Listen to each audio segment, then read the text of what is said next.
con ritmo, con dinámica, con buen humor, sin presiones, con alegría. ETC, etcétera, etcétera, etcétera. Ay, oídos queridos, ¿qué sería de nosotros sin ustedes? ¿Cuántas maravillas sonoras nos hubiéramos perdido si los nobles oídos no tuvieran siempre una oportunidad para darnos? Porque los oídos no pueden elegir, y nosotros, desagradecidos escuchadores, los exponemos a cada cosa, ruidos de todo tipo, estridencias varias, música de dudosa calidad, programas de radio que vaya uno a saber. La lista es larga, y llegó la hora de prestarle oreja a todo lo demás. Etcétera, etcétera. Del latín etcétera. Y lo demás. Expresión usada para sustituir el resto de una enumeración que se sobreentiende o que no interesa expresar. No me interesa, ¿entendés? Cuando parece que está todo dicho, siempre se puede decir algo más. Etcétera. A esta hora todavía queda mucho por escuchar. Información, música, humor, ocurrencias, entrevistas, comentarios, etcétera. Más humor. Locuras, en fin, etcétera.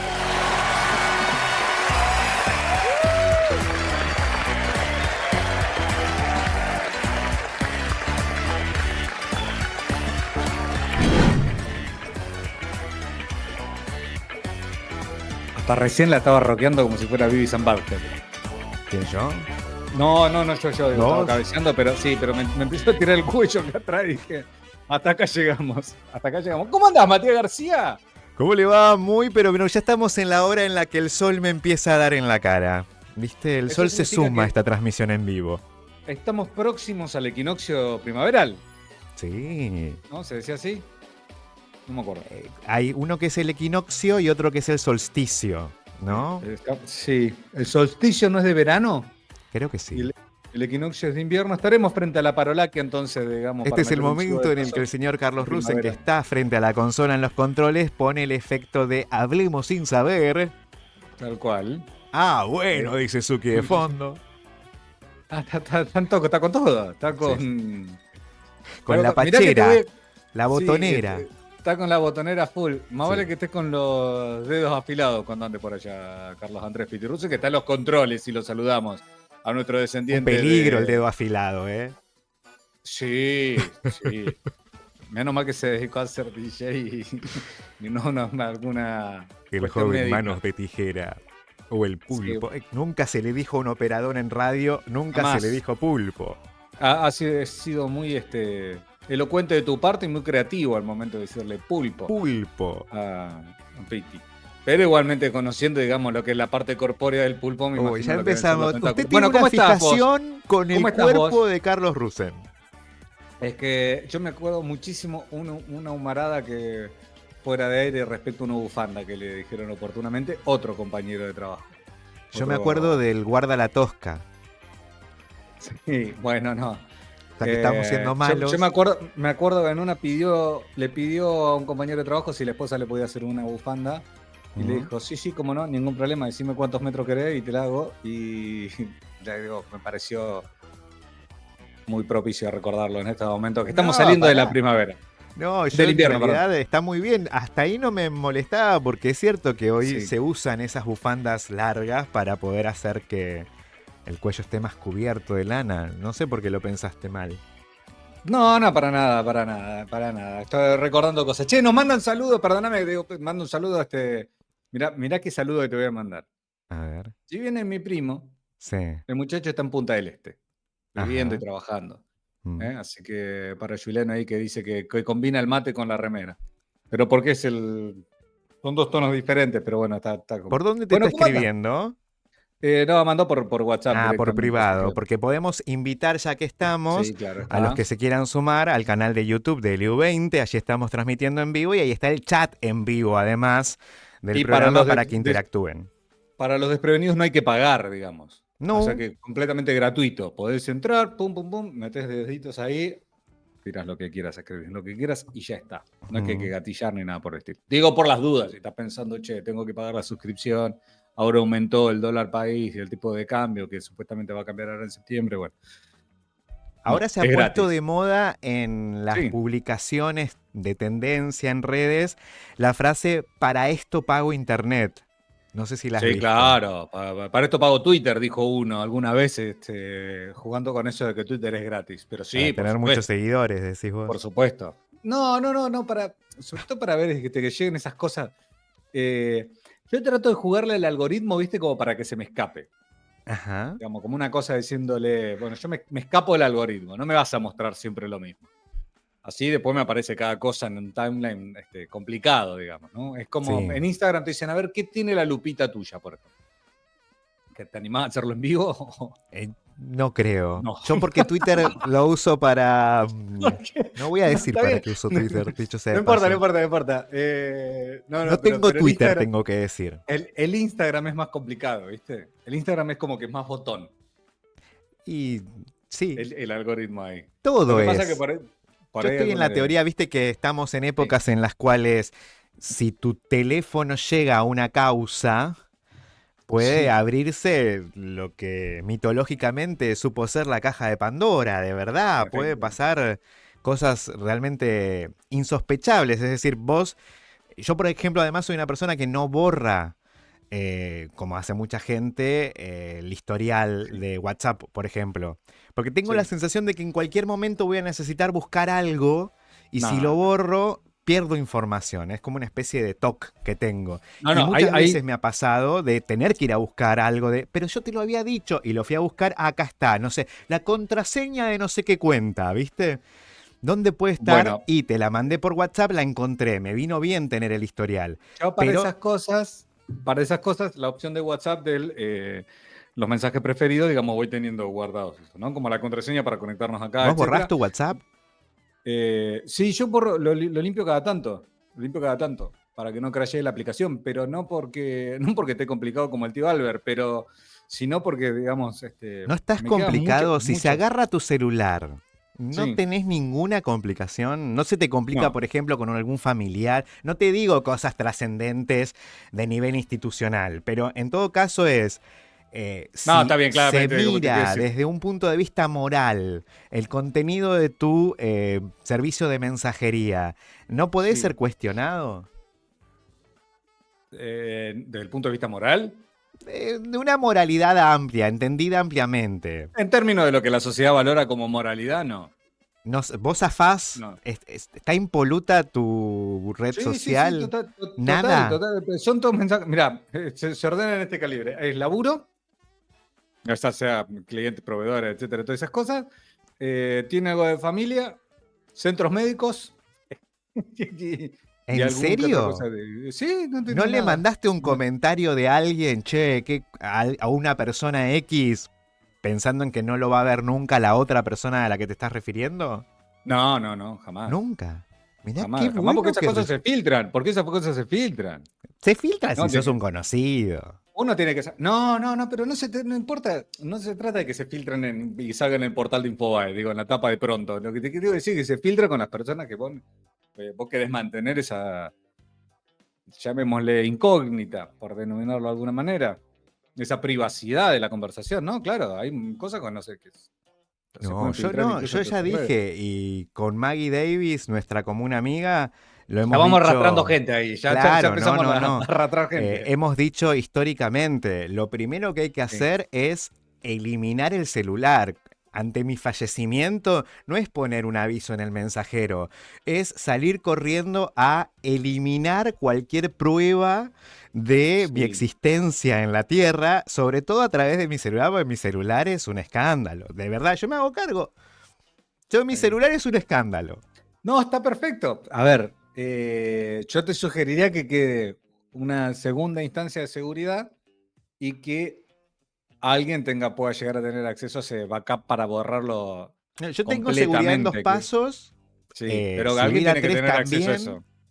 Porque donde estás haciendo backup constante, estás haciendo en Google Drive o alguna de esas cosas, bueno, complicado. No, yo ya además en algún momento me di cuenta de que ya estaba fuera de mi control. Sí. Entonces listo, ya me entregué. Dije, bueno, listo, ¿sabes ¿Vos qué? alguna vez? Bueno, ¿Querés no sé. escracharme? Escrachame. Es una función que tienen los iPhone en particular, pero creo que desde Google también se puede, los teléfonos que corren Android, y que es el tener la ubicación de un contacto, por ejemplo.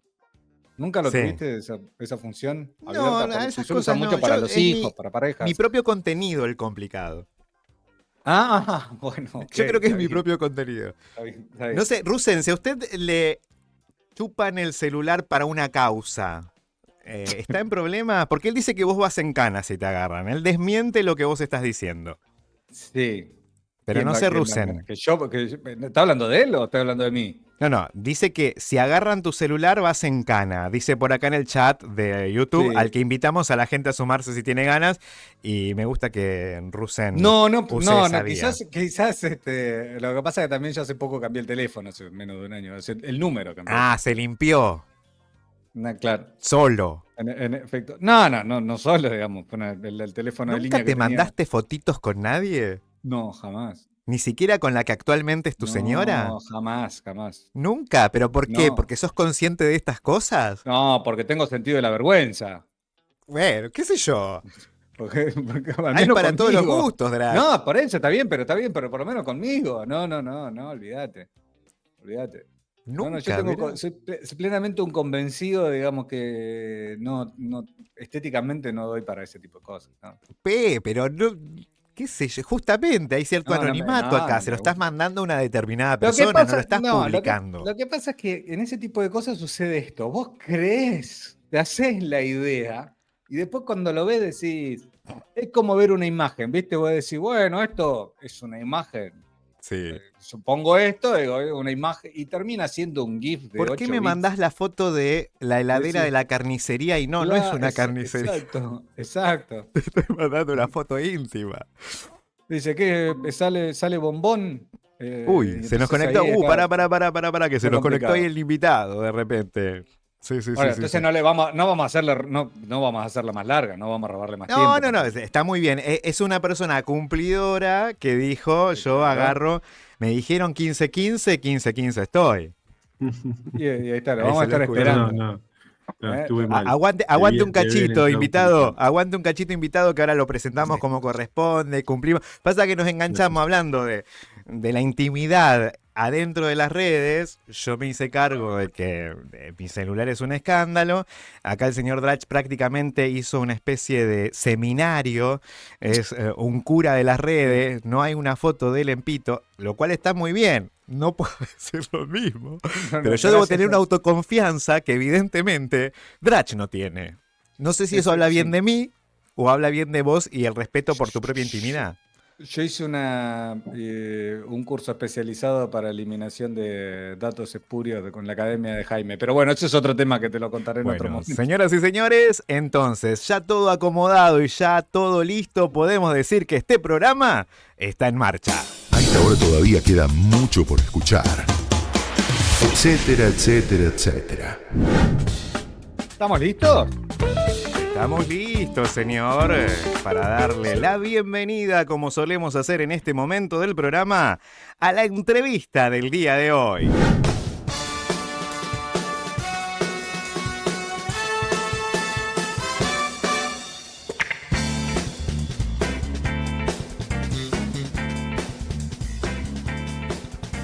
Pero tienen... la guitarra, ¿eh? Vamos a tener que hacerlo en orden de categorización de los títulos. Uno tiene que decir magíster primero que nada, luego doctor, si no me equivoco. Nunca me acuerdo si es primero magíster, después doctor. No, me parece que doctor es lo más importante. Ahí está, doctor, magíster, arquitecto también. Fernando Williams, ¿cómo le va? Bienvenido. Bueno, muchas gracias Matías, muchas gracias Pablo por la invitación. Un gusto enorme estar acá en Radio Chubut, hablando para muchos de mis compatriotas patagónicos. Bueno, a ver, patagónicas. Como bien hizo Matías Fer la introducción, primero arquitecto, Sí, después un magíster en Sociología de la Cultura sí, y un doctorado en Historia. sí, un recorrido así como heterogéneo. Sí, con todo el respeto, ¿te aburriste de los planos? ¿Qué pasó? Digamos. Y creo que me aburro todo el tiempo, ese es uno de mis problemas. Voy buscando... No, en realidad En un primer momento, cuando decidí dedicarme a lo académico, en ese momento, fines de los 90, me interesaba, yo estaba trabajando ya con temas que tenían que ver con lo local, con esto quiero decir el Valle del Chubut, la colonización galesa, la arquitectura galesa, y me interesó aproximarme a partir de lo que ese momento era un campo de estudios muy, muy vital, que era el de los estudios del paisaje. Y entonces me desplacé un poquito de la historia de la arquitectura y empecé a interesarme en una historia cultural que era en realidad el tema principal de esa maestría, de ese magíster en la UNSAM. Y después un poco en mi tesis de doctorado volví a la arquitectura, pero pasando por ese tamiz del paisaje, de las representaciones paisajísticas, que es un poco, bueno, el tema de mi primer libro, que es Entre el desierto y el jardín, que es una historia un poco de las representaciones paisajísticas de la colonia galesa, digamos. Desde ya, Fernando, digamos, con total ignorancia en el tema, las preguntas que van a surgir, por lo menos desde mi lado, digo, en este análisis que vos decís de paisaje y todo, ¿se puede reconocer a una sociedad o una cultura a partir del paisaje y de su infraestructura? Sí, en ese primer trabajo, en realidad, yo trabajaba con un corpus que era literario, que era examinar todo lo que se había escrito en galés sobre la Patagonia, para ver si uno podía destilar ahí una serie de figuras de representación del territorio y reflexionar sobre los significados de esas figuras, digamos, cómo habían sido construidos esos significados, haciendo como una comparación con los significados que esas mismas figuras habían tenido para una literatura argentina en general, ¿no? Básicamente eran 3 figuras que eran Desierto, Jardín y Edén. Así que, bueno, un poco es el trabajo el encuadre, digamos, de mi primer libro. Yo pienso que resulta súper interesante ir haciendo como un recorrido de cómo empezamos a habitar, ¿no? Esta concepción que de repente la tenemos, hay un montón de cosas que tenemos como dadas, ¿no? En la que no nos ponemos a pensar, excepto cuando surgen instancias como esta, ¿no? En las cuales nos preguntamos algunas cosas y decís, che, ¿cómo es que el ser humano, en un recorrido histórico de verdad, en algún momento entendió que tenía que acomodar a algunos elementos que la naturaleza le daba para, por ejemplo, guarecerse de la lluvia, no sé, y que luego eso fue evolucionando, o no, porque en el fondo hay ciertas formas de habitar que siguen existiendo sin demasiada modificación de cómo fueron en los orígenes del ser humano, y sin ir más lejos, uno recuerda cómo tuvo que vivir esa comunidad galesa cuando recién llegó a la Patagonia, que se tuvo que reencontrar con las cuevas tan antiguas, ¿no? ¿Cómo se fue construyendo eso en términos históricos, Fernando? Sí, a mí me gusta diferenciar también como 2 planos, uno más pragmático y utilitario de relación con el territorio y otro, digamos, más distanciado, si se quiere, más reflexivo, más especulativo, porque en realidad a veces incluso la arquitectura está tan endeudada con esos propósitos utilitarios de dar respuesta a algunas funciones, algunas necesidades, ni hablar de la ingeniería, que la reflexión sobre el modo en que habitamos, ¿no? Esto que pones sobre la mesa, queda en un segundo plano, o en un tercer o cuarto plano, digamos. Y entonces a veces uno tiene que sumar a otras voces, y me parece que las voces de los poetas o de los literatos muchas veces digamos, habilitan un espacio de reflexión sobre el modo en que se habita de manera mucho más explícita, ¿no?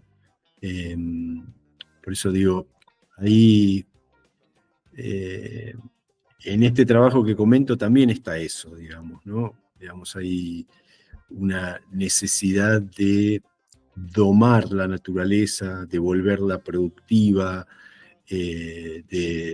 sí, domar es una palabra que se usaba mucho para los ríos, por ejemplo, ¿no? Domar los ríos. El Chubut tiene una larga historia de imprevisibilidad que va a terminar recién con la construcción del dique que se inaugura en 1963, pero hasta entonces, digamos, había muchas formas de lidiar con esos desbordes periódicos del río que ponían en jaque todo lo que se había construido, digamos. Uno generalmente, hablando de lo que está naturalizado y hablando de lo que no pensamos más, ¿no? En el caso del Valle del Chubut, bueno, en primer lugar pondría el río, digamos, ¿no? Ese río que durante muchos, muchos años fue un poco, no olvidado, yo diría que ahí hay un primer periodo en el que el río se toma cierta distancia del río, cierta distancia defensiva, se construyen los albardones que protegen al valle, ¿no? Los albardones que siguen a las orillas, que permiten que no se desborde, etc. Pero curiosamente, cuando el río deja de ser un peligro, digamos, porque ya existe el dique que contiene sus aguas, ahí no se da un proceso de reconquista de la relación con el río, digamos, ¿no? En general en el valle, solamente Gaiman tiene una relación, digamos, de cercanía y de incorporación del río a su propio paisaje urbano, digamos, pero Trelew, por ejemplo, No, el caso el de río, Trelew es tremendo. el río podría ser casi como un canal de riego para Trelew, no hay no hay absolutamente ningún espacio público al lado del río en Trelew, por ejemplo. Salvo el lugar este que ha sido como reconquistado muy de a poco del entorno próximo del puente Gendre Viejo, digamos, pero después no hay nada. ¿Y esto por qué se da, Fernando? Porque digo, trazando ciertos paralelismos, que como vos decís, más claro imposible, digamos. Gaiman lo tiene incorporado al río, Trelew, y estamos hablando de una distancia muy ínfima en lo que son territorios habitacionales, digamos, ¿no? Es pequeña. Y te trazo un paralelismo porque a mí cuando la primera vez que pude ir a Uruguay me llamó la atención eso. Digo, ¿cómo en Uruguay, por ejemplo, aprovechan el Río de la Plata de una manera que acá en Buenos Aires es un pedazo de agua que está del otro lado, digamos? Si podemos ponerle asfalto encima, le vamos a poner y vas a Montevideo y es playa. Sí. ¿Por qué esa diferenciación entre ciudades por ahí con mucha cercanía? Bueno, hay diferencias físicas y diferencias culturales también ahí, ¿no? Porque la costa uruguaya es una costa más alta y la costa argentina del Río de la Plata es una costa mucho más baja donde el río trae el sedimento.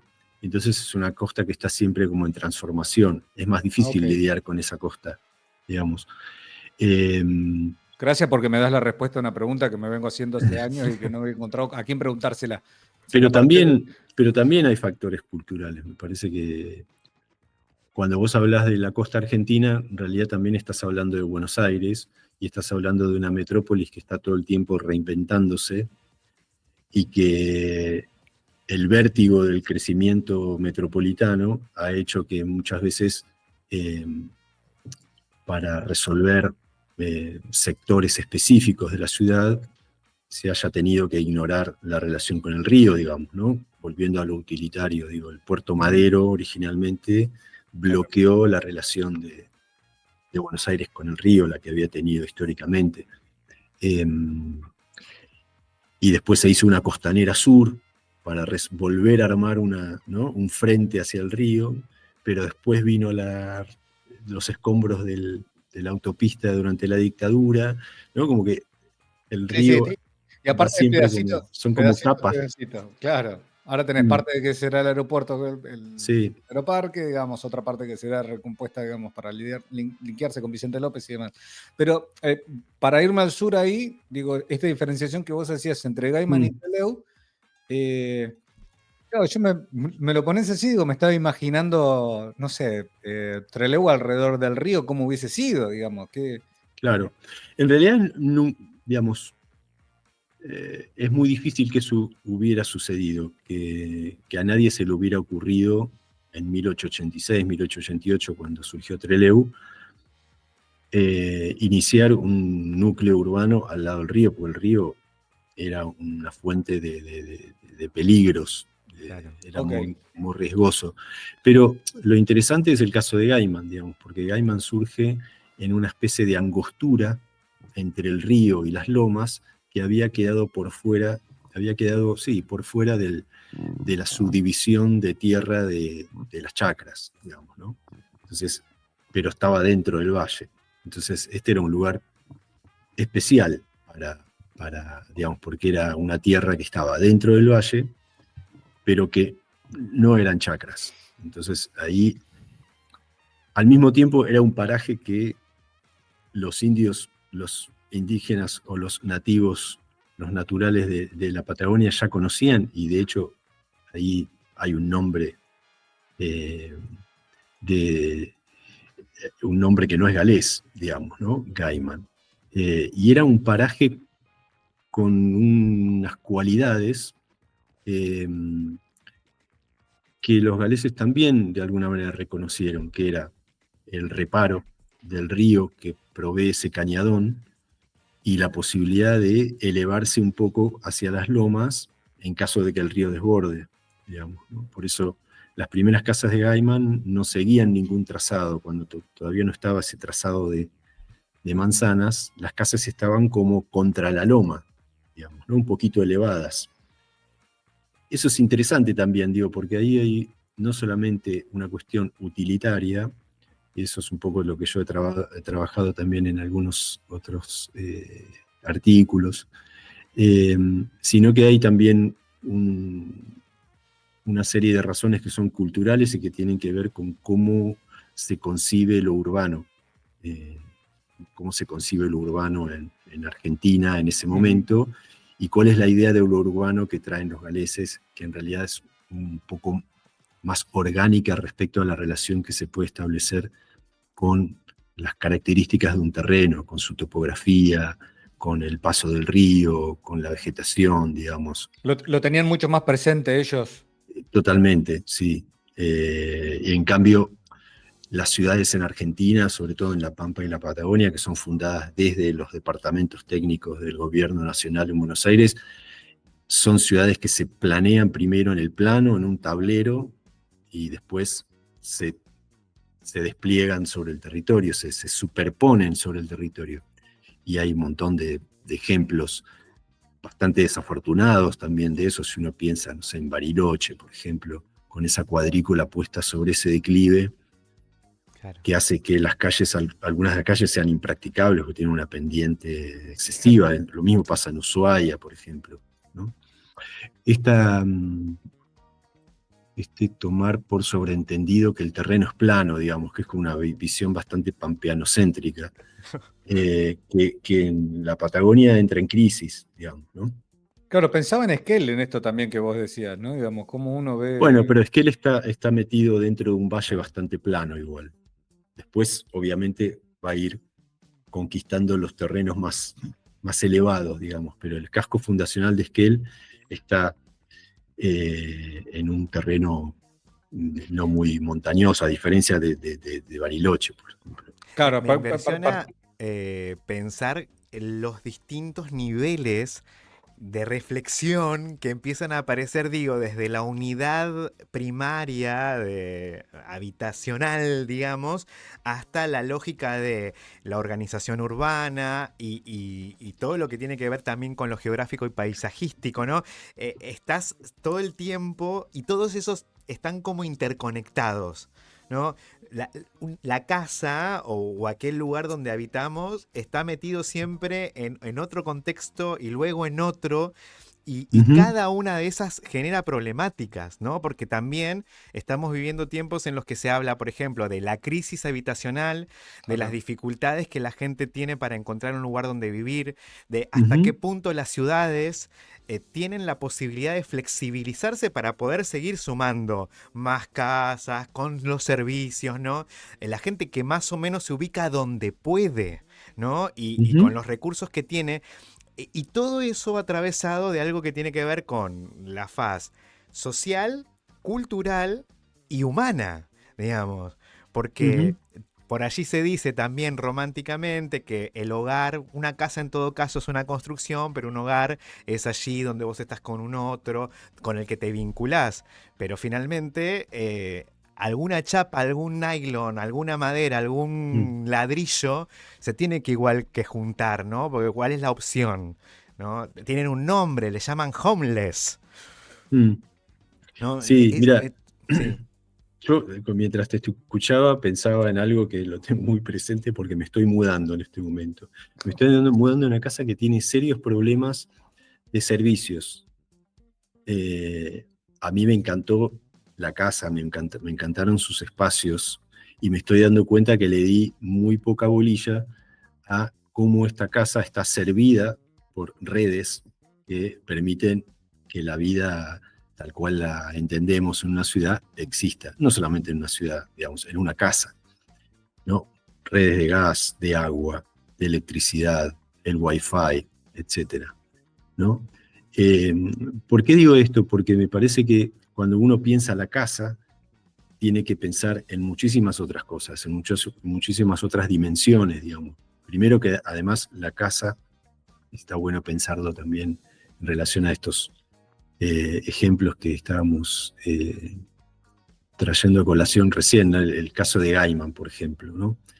Donde no solamente hay una concepción distinta de lo urbano, sino que esa concepción de lo urbano implica un tipo de emplazamiento y un tipo de tipología de las viviendas, que generalmente son viviendas de perímetro libre, ¿no? El típico cottage que está ahí suelto, digamos, ¿no? Desde Buenos Aires se traía una idea de arquitectura que en realidad era una idea que era participante de una idea mayor que era la manzana compacta, digamos. Entonces, esas casas de patio, como las casas chorizo, formaban parte de una especie de edificio mayor que era la manzana, digamos, una manzana continua, compacta. Entonces, fíjate que ahí hay también un ejemplo de cómo la arquitectura, o la vivienda en este caso, participa de otras entidades mayores, digamos. Siempre es necesario tener este ida y vuelta en las escalas, ¿no? Bueno, este tema que en el campo de la investigación en arquitectura y en urbanismo se usa mucho, que es el tema de la interescalaridad. O sea, tenés que pensar las cosas en distintas escalas al mismo tiempo, digamos, ¿no? Para realmente entenderlas. Fernando, vos hacías mención a esto que te estás mudando, digamos, y que le diste poca bolilla, por ejemplo, a la red de servicios que van a suministrarte cosas a tu hogar, ¿no? Luz, gas, etc. Hay también un cambio, digo, en el chip cuando buscamos una casa, en el sentido de decir, si yo estaba en el sur, cuando vivía en el sur, la casa tenía patio, entrada para coche, terreno para expandirse y demás. Cuando vine para acá digo, bueno, no, pero quiero algo que esté cerca de los medios de transporte públicos o en una avenida que tenga, digamos, esa concepción de hogar y de vivienda tiene menor peso por sobre la concepción de la ciudad. Digo, no sé si por ahí me está saliendo bien la pregunta incluso. Digo, en cuanto a cómo se organiza ya la ciudad ya preestablecida, digo, ¿no? Estoy pensando en estas épocas, no pienso en las épocas del 1800. Hoy que si querés buscar una casa, acá en Capital Federal es bastante complicado encontrar una vivienda en términos de lo que una casa en la Patagonia es, por ejemplo. Sí, bueno, hay condiciones distintas de accesibilidad para empezar. Sí, totalmente.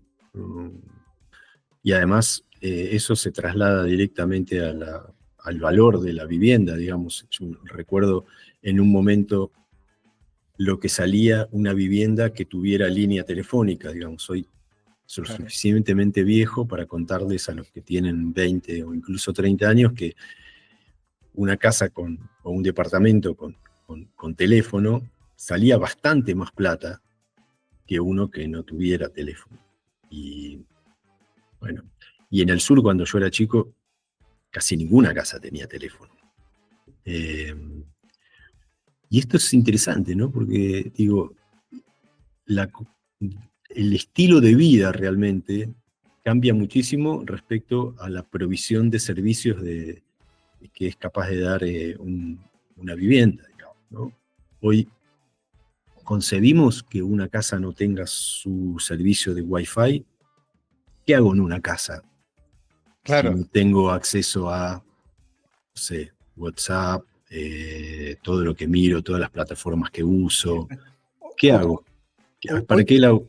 Incluso hasta debe tener más prevalencia hoy el hecho de tener, por ejemplo, un servicio de internet como la gente, entre comillas, el como la gente, por un sistema cloacal, digamos. Ahí, o sea, me sorprendía de ver viviendas en venta en zona norte de la provincia de Buenos Aires, digamos, la famosa zona norte, Tigre, toda esa zona de barrios privados y demás. Claro, no tienen sistema cloacal. Y son casas de quizás $500,000, $600,000, y decís, yo tengo que llamar al atmosférico. Yo me acuerdo de eso cuando vivía en Playa Unión los veranos, porque obviamente no había sistema. Claro, a esta altura también hay que decir que los paradigmas han cambiado y que hoy en día, en realidad, hay un paradigma nuevo que se está no solamente discutiendo, sino poniéndose en práctica, que es un edificio, una vivienda que no tiene que depender de una red y que es como autosustentable, digamos, que maneja sus propios, por ejemplo, sus propios residuos cloacales, ¿no? Hoy se vuelve eso. Antiguamente era así porque no existía la red cloacal, pero hoy puede ser así porque se busca no generar aguas grises, digamos, y que cada casa procese su basura, su residuo cloacal, no dependa de una provisión eléctrica de una red, sino que genere su propia energía, digamos, ¿no? Y entonces ahí hay distintos paradigmas que hoy se están solapando, digamos, ya, ¿no? Porque estamos como en una transición, se están valorando nuevas posibilidades que ponen en entredicho un poco estas grandes redes que se construyeron durante el siglo XX, digamos, ¿no? de provisión de energía, etc. ¿Sabes que me quedé callado, Mati? Porque digo, es interesante como lo dice Fernando, porque digo, jamás se me hubiese ocurrido pensarlo de...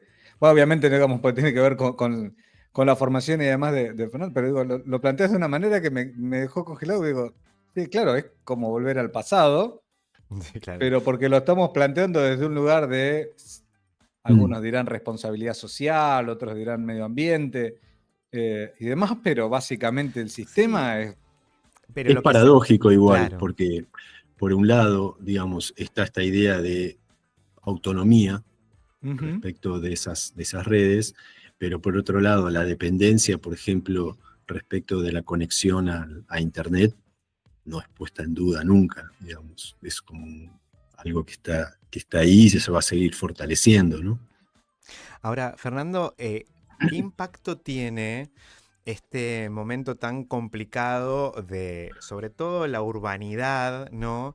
Que va moviendo a la gente, va obligando esta sensación de que no vivimos donde queremos, sino donde podemos y cómo podemos, que todo el tiempo se están haciendo concesiones, que un poco una romantización de poder decir, no sé, el construir tu propia casa, el elegir el lugar, elegir, no sé, las aberturas, qué sé yo, es algo para un grupo de personas, y eso también termina definiendo hasta pertenencia social, digamos, si sos de los que pueden tener la casa propia, si sos de los que alquilan, si sos de los que se tiene que volver, como un fenómeno que se dio y uno ha conocido recientemente, de gente que tiene que volver, no sé, a vivir con los padres, porque no hay una opción de poder seguir sosteniendo, por ejemplo, el pago de un alquiler, el me hago una casa, aunque sea chiquita, aunque no sea demasiado funcional, pero por lo menos tengo... Me da la sensación de que todo el tiempo, cuando nos referimos a esto, estamos siendo interpelados por 20 frentes a la vez. Nunca es uno Ujú. solo, nunca es Sí, sí, solamente ver dónde voy a vivir. Es claro. condicionar tu estilo de vida, condicionar Ujú. tus vínculos, porque uno dice, che, mirá, me consigo un terreno que está accesible, pero queda en un lugar que es un barrio complicado. Y estoy dispuesto a vivir en esa barriada, si es que es un barrio, o me expongo a la inseguridad, o ¿para qué me voy a hacer esta casa? Para después ponerla aquí. O sea, son un montón de realidades muy Ujú. complejas. Y me imagino en un caso como vos, que sos un profesional, digamos, de la arquitectura, ¿no? Que posiblemente aquel que venga a requerir tus servicios, si ejercieras como tal, vos te tendrías que encontrar con todo esto. ¿Qué vas a hacer? ¿Como un psicólogo que viene a querer, por ejemplo, construir una casa o acondicionar la que ya tiene o acondicionar el lugar donde ya está viviendo? Bueno, para empezar, no trabajo como arquitecto, digamos, estoy como metido dentro del mundo académico, 100%, pero efectivamente hay cuestiones ahí que exceden absolutamente el campo de la arquitectura, digamos, ningún arquitecto puede lidiar con algunas cosas están ya predefinidas por los propios comitentes, eh, por estilos de vida que quieren seguir, lugares de la ciudad donde quieren estar. Pero a mí, vos mencionaste algo que me da para comentar recién en relación a este ideal de la casa propia, ¿no? Mm. Eh, que muchas veces también eso ha estado últimamente eh, apuntalado también con cierta idea romántica de esto que decíamos recién, ¿no? Como de lo sustentable, ¿sí? De la casa con verde, de la relación con la naturaleza, todo esto. A mí me parece problemático el sueño de la casa propia.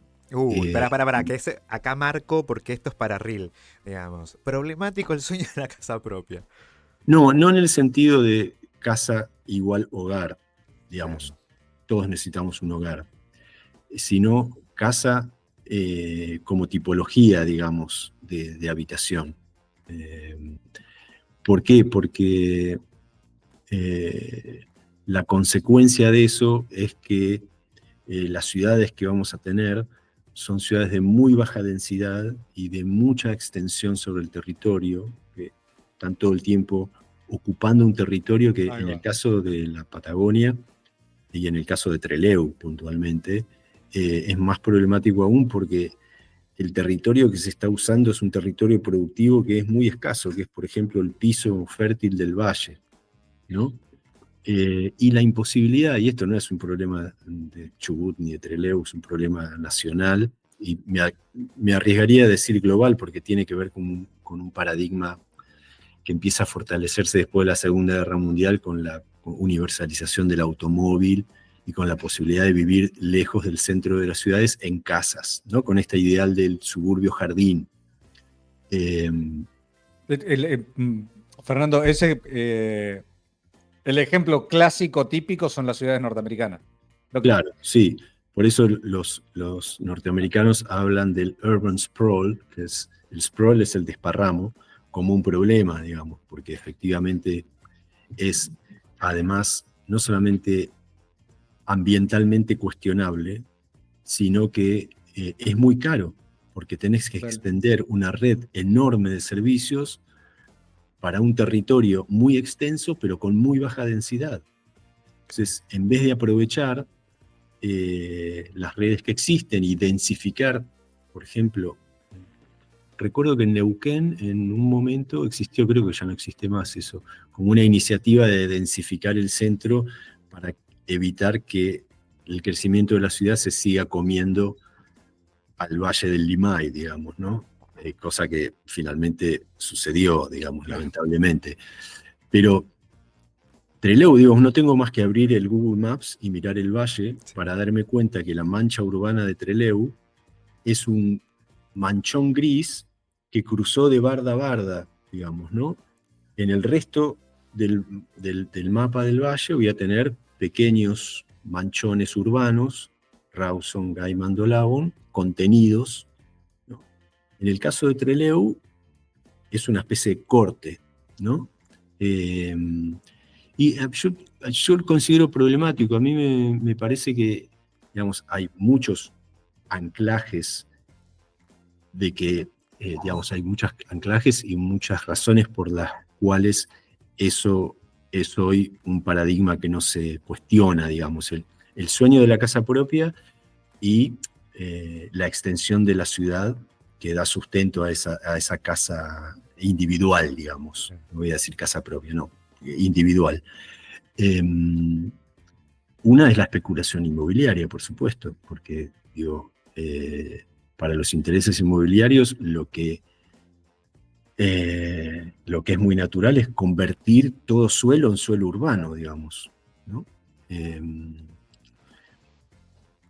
También, digamos, lo interesante sería que, como sucede en muchos países, Europa, por ejemplo, donde el espacio es más limitado, claro, hay menos disponibilidad de espacio, no queda otra que densificar algunas áreas de la ciudad y pensar en otras tipologías que habilitan otro tipo de relaciones sociales también, claro, digamos. Sí. ¿Qué sentido tiene estar a 25 cuadras de un centro, aislado en una casita, que tiene muy mala relación con, por ejemplo, la orientación y los vientos dominantes en la Patagonia, cuando puedo armar un edificio de vivienda colectiva bien pensado, que arme, por ejemplo, un espacio reparado que un poco recree las vinculaciones entre los vecinos, que sirva para claro, una amplia de actividades comunitarias. Digo,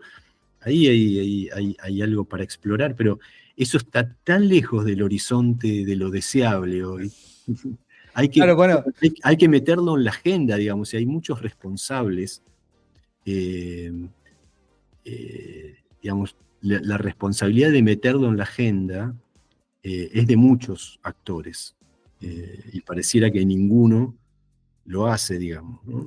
Fernando, ¿y hay una cosa así que se entienda como una suerte de corriente hacia dónde vamos como humanidad al modo de vivir? Pensaba un poco cuánto espacio necesitamos ocupar, ¿no? Describías esto de la mancha urbana ganando territorio aquí en nuestra zona, pero a su vez cuando vos te encontrás con esas casas, lejos de ser casitas, son casas enormes, También, enormes, que sí. Uno podría preguntarse, obviamente, tenés la plata para hacértela, hacé la casa todo lo grande que quieras, pero ¿tiene sentido una casa tan grande? Y entonces, como contraposición están, no sé, lo que le llaman en Buenos Aires estilo Tokio, no sé, a esos departamentos que es un monoambiente que bajás el placar, lo convertís en cama, lo subís, es tu mesada, y vos pero decís, los que te dicen esto estilo tampoco Tokio es para vivir. Claro, los que te dicen estilo Tokio son, como bien dice Fernando, todo el sector inmobiliario que también le ha llamado Palermo a prácticamente toda la capital. Sí, me parece que estás poniendo sobre la mesa dos extremos muy lejanos, y me parece que lo deseable es pensar algo en el medio, digamos, porque claro.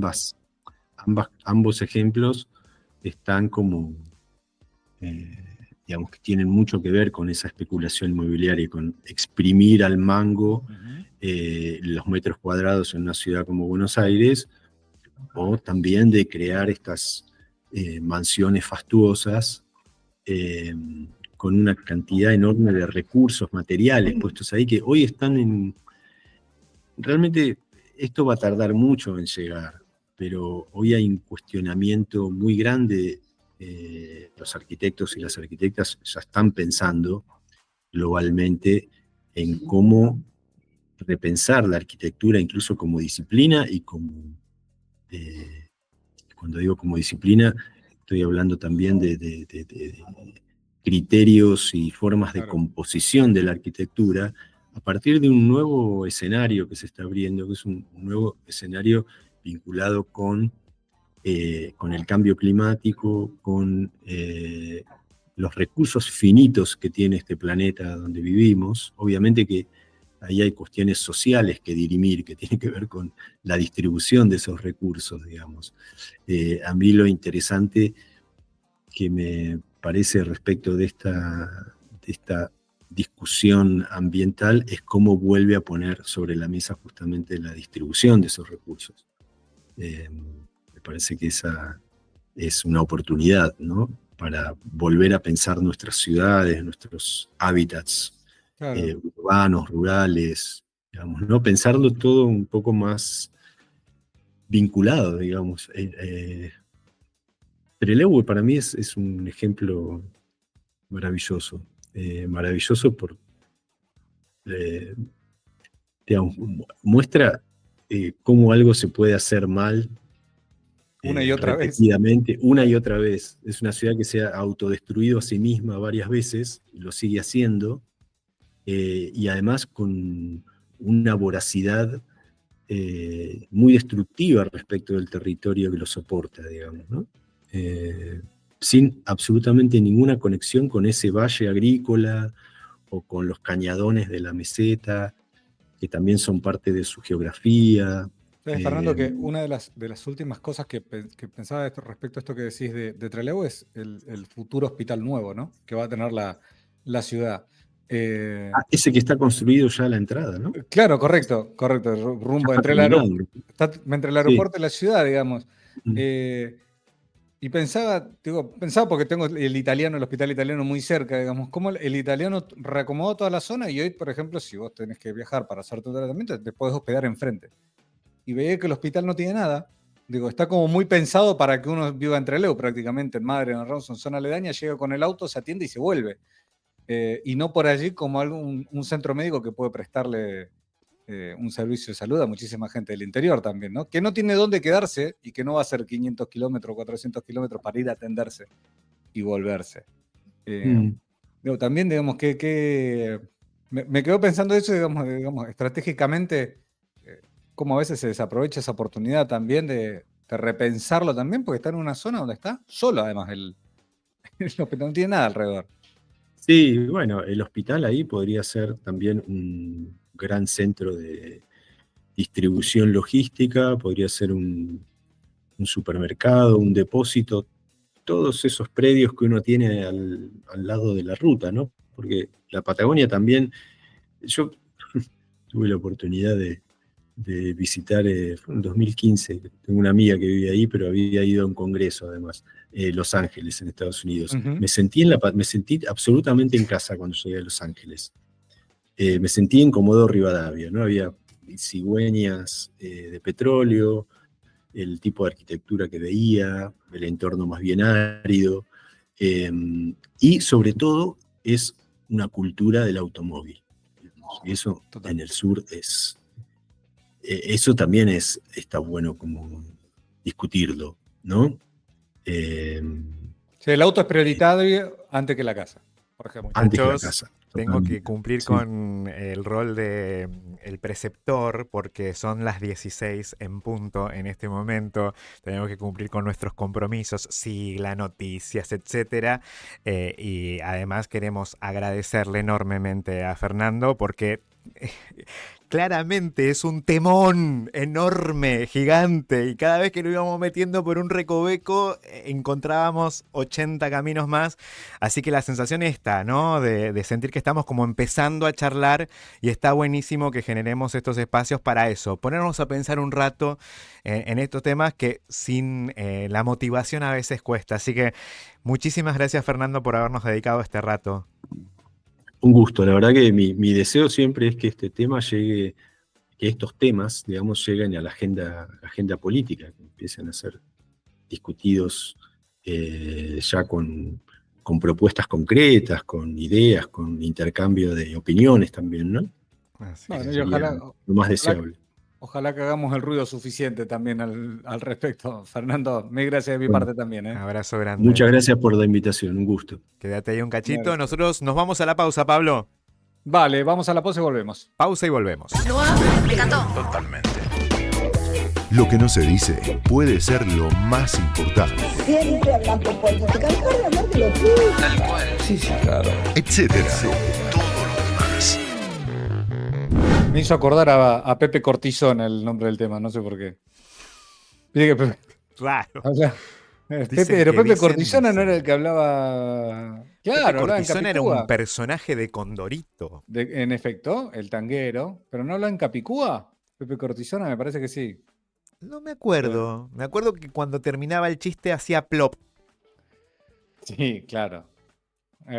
Todos hacían. ¿Te acordás de Pepe todos los Cortisona. Yayita era la novia. Era Yayita, Muy Pepe lindo Cortisona volumen. la quería cortejar a Yayita. No era muy despampanante Yayita. Sí. Yayita era tipo Pampita, no era una No, pero tenía mulatona. un cuerpo muy generoso, una cinturita muy chiquitita, una boca Sí, así. bueno. De pelo corto, si no me Pero equivoco, Yayita. era más bien caderona, Yayita. Sí, es que tenían unas cinturitas chiquititas y... Sí. De origen chileno, ¿cierto? Sí, sí, sí, sí, sí. Condorito. Ahí está, en efecto, ahí estamos. Bueno, me quedé con tantas ganas de preguntarle cosas a Fernando. Yo ya estaba diseñando en mi cabeza, porque no es que para los que todavía no peinamos por suerte de canas, pero que las tenemos igual, ¿no? Las disimulamos bastante. Hay una generación, digamos, que también uno dice, bueno, ¿desde qué lugar te podés conectar con la construcción o con las arquitecturas y con las ciudades? Vos, me imagino, alguna vez habrás jugado el juego de estrategia SimCity, por ejemplo, el simulador de ciudades. ¿O no llegaste a agarrar esa época? No, SimCity no, pero sí jugué a los Sims. Que en los Sims también Sí. tenías que construir tu propia casa y tenías que hacerte además de los recursos siempre que no tuvieras el truquito que te daba Sí, mucha plata, por eso. que era Pero Rosebud. ese era más bien como una cuestión de sociedad, digamos, ¿no? De Ahí, construir ahí armabas vos personaje de tu una casa, sociedad. tu familia. Pero bueno, en el SimCity nunca lo jugué, pero entiendo que era un simulador de... un simulador de ciudades y donde vos desarrollabas más o menos la ciudad. Bueno, ahora en los últimos que están, traen muchísimas cosas, muchísimas opciones, hay que cobrar impuestos y demás, y es más bien interesante también desde ese lugar, ¿no? Como la generación. Pero bueno, me quedé con muchas cosas para preguntarle. En otro momento lo volveremos a invitar y Sí. y Pero formará parte además de eso. creo que hay, en la medida que uno de repente se siente interpelado por un tema como el de hoy, dijimos, che, Ujú. para pensar un poco cómo vivimos, está bueno que también pensemos en dónde vivimos. Y eso implica, como nos pasó durante toda la conversación con Fernando Williams, pensar la faz geográfica, Sin lugar la a dudas. faz habitacional estrictamente y cómo eso nos atraviesa en términos culturales. Es muy impresionante. Y cómo nos la pasamos escuchando. Hoy, de hecho, en la mañana, escuchaba a un referente de la organización Techo, que se ha dedicado, hace años que se vienen dedicando, que además son pibes, son gente muy joven, que se viene dedicando justamente a dar soluciones a aquellos que tienen problemas habitacionales. Y planteaba una serie de características que tiene el modo que estamos teniendo de vivir o que un sector de la sociedad tiene, donde, por supuesto, de los casos más conmovedores está esta cuestión de familias de 6, 7 integrantes que viven en algo así que, digamos, cancheramente uno podríamos decir un monoambiente. Es una pieza donde Sí. quizás haya alguna cortina que separe alguna cosa y nada más, que el baño es el patio de la casa, y que entonces uno puede imaginarse, y bueno, qué tipo de vínculos se dan entre los integrantes de esa familia que viven en esas condiciones. Y cómo a su vez la experiencia esta de llegarse a los barrios, ayudar a una mujer, a un hombre, a una familia a poder tener su propia casa, también despertaba en los mismos beneficiarios esta idea de, che, ¿qué puedo hacer yo también para ayudar? Yo también quiero colaborar, pero pará, vos sos el beneficiario acá, vos la estás pasando mal, Mirá, te venimos a dar una mano, sí, pero yo quiero también ayudar y puedo construir y puedo aportar algo. Bueno, ese tipo de vínculos que se dan a partir de algo tan concreto como es, bueno, tener un techo para vivir. también es cierto que ha entrado un poco en jaque esto de la casa, digamos, comunidad habitacional, pero además también la casa para toda la vida. Digamos, ¿no? Que hay una visión un tanto romántica, si se quiere, desde nuestros antepasados, de los italianos españoles, de tener la casa propia, y que quizás hoy por hoy no se visualiza tanto así como una cosa. Primero, por un lado, porque es una cuestión de dificultad del acceso a la vivienda, ya sea desde el punto de vista económico como de oferta en ese sentido. Y por otro también porque hoy hay una posibilidad por allí de trasladarse constantemente con el trabajo, que hace un poco impropio también el hecho de estar aferrado o fijo en un lugar, ¿no? Sí. Para algunas, pero para algunas localidades, porque esa puede ser una realidad, No, como claro. bien decía vos, de Buenos Aires, donde hoy no te conviene tener una casa porque el costo de la recuperación, el rinde y todo, es parar el dinero. Hoy un departamento de 2 dormitorios en un barrio céntrico de la capital, en estas zonas, llamémosle lindas o seguras, en todo caso, puede rondar entre los 180.000 y los 200.000 dólares. Y eso implica que el recupero, si vos fueras a alquilar, es de 30, 40 años, y eso también tiene que ver con una realidad. Pero quizás no existe tampoco tanto o esté tan arraigada esa idea, ¿no? Digamos, No, creo es que que no puedo dejar de pensar de si esa condición o esa posibilidad de pararse frente al tema desde un lugar como el que vos estás describiendo, que es absolutamente válido, también no tiene que ver en algunos sectores de la sociedad como no aspiro a la casa propia porque sé que nunca voy a poder es que, tenerla. en Es efecto, eso decir, también es lo que te me decía al principio. resigno a que Exacto. voy a tener que lidiar con alquileres, van y vienen, porque en algún lugar hay que vivir y no Ujú. estamos tomando en cuenta, porque hoy cuando hablábamos de esta, me quedó dando vueltas la idea de huella urbana, ¿no?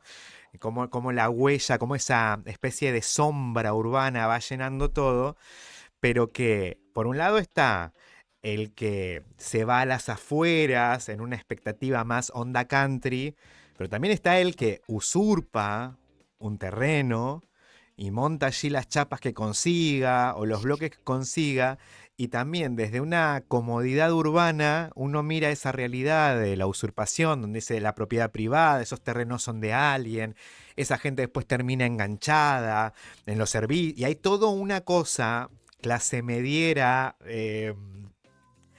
que termina generando la distancia comunitaria, no nos acerca, no es un problema nuestro, es un problema de ellos, que en todo caso tendrán que ver dónde vivir. Nos atraviesa a todos. Que haya gente que no Sí, tenga dónde vivir también nos involucra, aunque algunos de nosotros sí tengamos dónde vivir. Me parece que son de los grandes claro, pero, temas. pero fíjate qué interesante eso también, porque uno podría decir, yo tampoco tengo dónde vivir en tanto en cuanto yo alquilo. Pero disponés Digamos, de los medios para poder alquilar. en tanto, sí, pero por eso te digo, la vivienda como propiedad, el pensamiento de como propiedad, como digamos, como lugar donde, quizá una frase muy popular, digamos, ¿no? Donde caerse muerto, Sí. uno se refiere también a eso, digamos, a que sea su propia vivienda, digamos, en donde uno podía llegar a estar hasta el final de sus días. Y la realidad es que cuando vos estás alquilando, la situación te puede girar 180 grados No, en no, no, un, es que en un todo el santiamén. tiempo. Por eso te digo que es tan Tampoco tenés. importante y tan determinante. Son cosas como hasta lo- básicas de la sociología, digamos. sí, pero La, Fernando lo dijo muy claro. El problema es cuando se bajan ideas pampeanocentristas, en tanto la Pampa como centro de Buenos Aires, el AMBA, se baja todo el país. Y las realidades son completamente distintas. Digo, me pasan al día a día, digamos. No tiene nada que ver la realidad de Buenos Aires, ni siquiera dentro de la misma ciudad, distintos barrios, con la realidad de la Patagonia. De la Patagonia no es lo mismo estar entre Leu, Puerto Madryn, Rawson, que quizás Puerto Deseado en Santa Cruz, y mucho menos tiene que ver con lo que pasa en Corrientes Capital. Eh, pero esa necesidad de tener una idea de decir, la solución para el país es, y somos, me bueno, encanta no, decir, pero además 12 o 13 hay una países en cuestión de extensión territorial. idiosincrasia, ¿no? El famoso Además, de claro. invertir en ladrillo, invertir en material, es la única inversión que vale.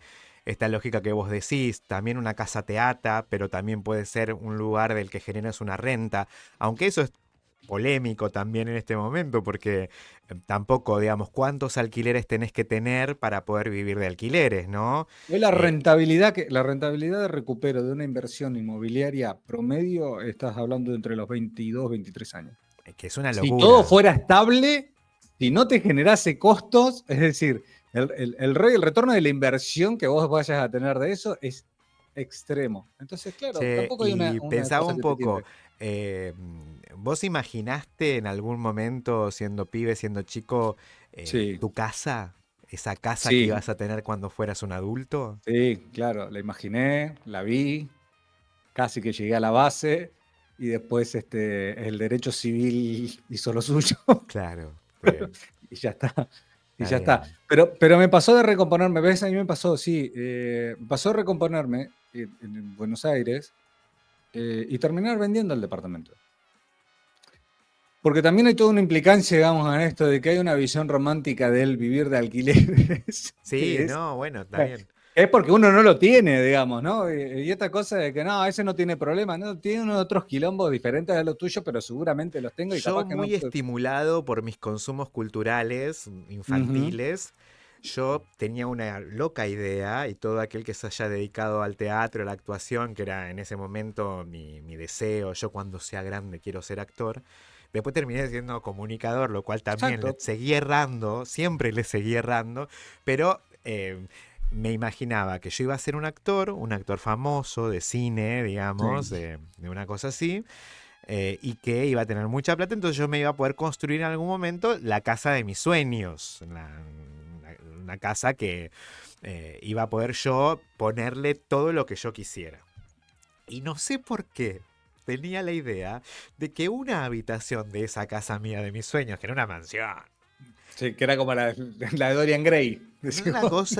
una cosa enorme, con pileta, por supuesto, que era lo que Claro. queríamos tener todos. Yo cuando era chico quería tener pileta. Ni siquiera me importaba que fuera climatizada, porque era un concepto que no manejaba, el de lo climatizado. Yo No, quería no, que total, tuviera total, total. pileta. Y una de las habitaciones de esa casa estaba completamente pintada de cielo. Piso, Ah, muy techo, bien. paredes. Bien, Eran nubes y cielo. Que vos ahí bien. adentro sentías que estabas en el... ¿Por qué alguien quería eso? Horrible, aparte. Hoy no lo Bueno, haría pero ni se de ve que se casualidad. le ocurrió a un chinito y lo hizo USB y ahora hay una lucecita que te puede trasladar al cielo tranquilamente de No sé noche. de dónde saqué esa idea de que yo quería que una de las habitaciones de esa casa imaginaria fuera Sí. cielo. No sé, la No, pues locura. no, yo soñé toda mi vida con tener una casa, Después con el un tiempo, lo departamento único que así. me interesaba era que tuviera una enorme Sí. cocina, con mucha Eso, mesada, ahí está. Bueno, ¿o es lo no? que te iba a decir. Es lo que te iba a decir. Yo aspiraba, yo quería tener en mi casa un cine. Bueno, ese es Absolutamente. lindo. No, no lo Escúchame, dejes. No abandones ese sueño, no, Pablo. no, pared de tipo cielo en la casa de mis tíos, de Marcelo y de Livia en Rawson, sí, había una pared que la habían hecho tipo cielo, la habían Ah, era pintado tipo muy. cielo. Sí, sí, ellos se dan mucha maña con la mañana, lo habían pintado Ah, todo y con una mira, no esponja le fui el habían hecho único tipo. entonces. No, no, no, pero hubo gente que lo llevó a cabo. Mirá, Pero el estamos. microcine, Está bien, pero el microcine, pero hoy fuera es como vos, ¿eh?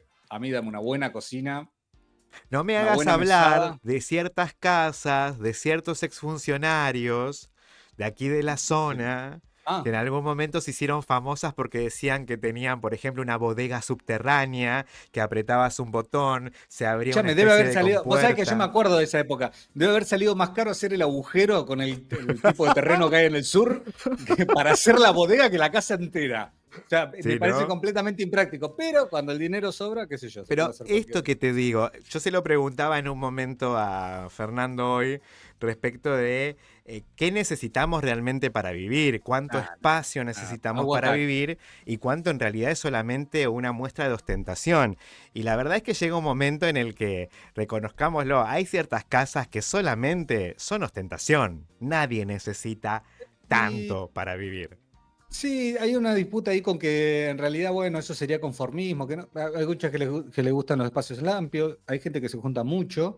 Yo acuñé una frase, si me permitís, que es, simplemente digo, si vos haces un quincho para 20 personas y no lo llenás, sacaste mal las cuentas.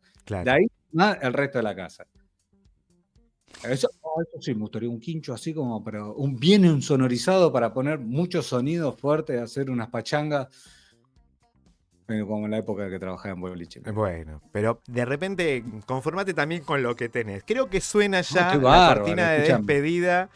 Sí. Este programa puede que siempre nos resulte corto. ¿A usted le parece? Es una No hora y media. solamente a nosotros, sino también a la gente que está del otro lado, dice exactamente lo mismo. Dice, se pasó volando. Sí. De todas Y maneras, que no sé, recuerden, nos supongo que tomó interrumpimos la todo el posta. tiempo por el delay, sí, reconozcámoslo. Que el programa queda disponible para que lo puedan ver, escuchar. Hoy hicimos transmisión en simultáneo por Facebook, algunos nos siguieron también por ahí. Vamos de a poquito, vamos acá sumándole cuestiones al asunto. Sí, yo estoy en lo mismo también para no perderle el tranco. ¿Quién está? ¿Carlos Orellano habrá tomado la Sí, postura? quedó Orellano, muy conocedor de Condorito, nos aportaba data Sí. al respecto. Sí. Que efectivamente estos personajes que fueron mencionados, a ver que acá lo tengo. Mira, Pepe Cortisona era el random rival, todos. que además quería el amor de Yayita. Y Sí. Checo Pete, dice por acá, era el que hablaba en Capicúa. Ah, era Checo Pete. Sí, porque después estaba Garganta de Lata, que era el amigo borrachín. Sí, hay uno que tenía cabeza de huevo. Sí, ay, ¿cómo se llamaba ese? Huevo, No sé. era- Huevo le decía. duro. Acá me dice huevo duro. Orellano huevo duro. Huevo duro. Sí, como real. Bueno, nos vemos el próximo viernes. Nosotros Nos Dios mediante. reencontramos. Nos exactamente. reencontramos, sí. Pero pronto nos vamos a ver, espero, Dios mediante. Por lo menos el pasaje va en la aerolínea que vuela todavía y no cancela cosas. Así que será hasta el viernes que viene.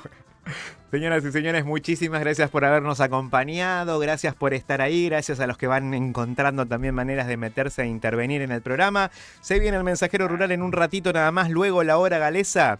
Y recuerden que cuando parece que está todo dicho, siempre se puede decir algo más. Chau, chau. En el marco de la ausencia de Patito. A esta hora, tus oídos están listos para escuchar lo que otros quieren abreviar. Etcétera. Siempre se puede decir algo más.